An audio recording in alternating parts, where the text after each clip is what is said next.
All right, the next event then, we're going to move on to the following weekend. And over in the UK, this is a pretty good fight. Interesting. Zach Parker versus John Ryder.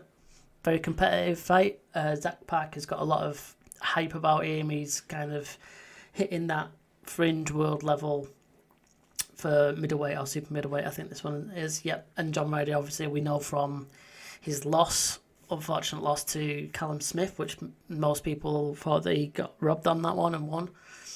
And he's had some decent wins since then. He beat Danny Jacobs, earlier this year in a split decision. I thought that was very, very close.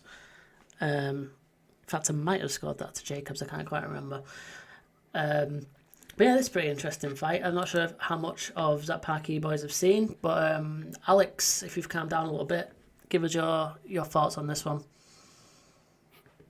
You had to like a good. You got two of the better super middleweights matching up, putting their ink to pen to fight each other because others have refused to do so. Zach Parker had two failed purse bid. Well, two failed fights after purse bids with Demetrius Andrade, who knows what the. Okay, yeah, I'll try to relax. It's just another guy, but Zach Parker.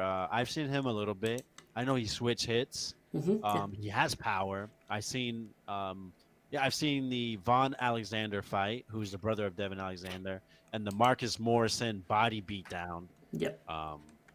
Which Morrison was coming off of that, I think 10-rounder or 12-rounder with Eubanks at 160, so he's coming up in weight. So yeah, I think Zach Parker is a quality fighter. This is his big step up fight against a good fighter, John Ryder, a guy that has been competitive in fights. I don't think John Ryder is this top elite guy, but he's not a guy that people have ran over. Danny Jacobs fight, I did give it to Jacobs, but I felt Jacobs let it slip away.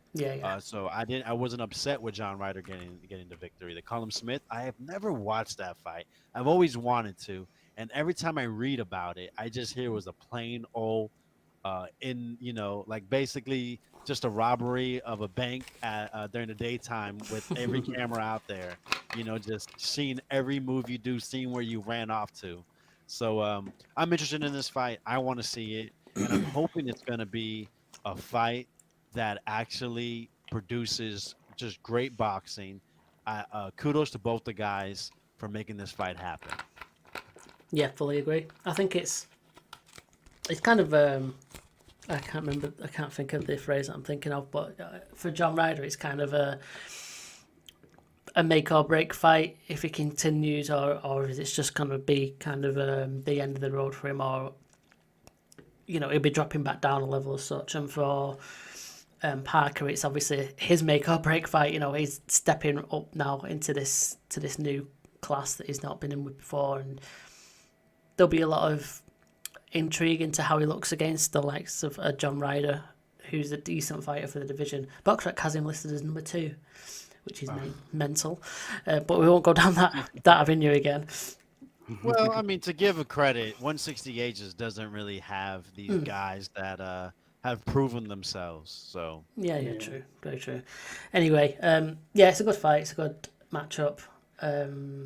Looking forward to that one next weekend. That's on BT Sport, I think. So I will tune into that one.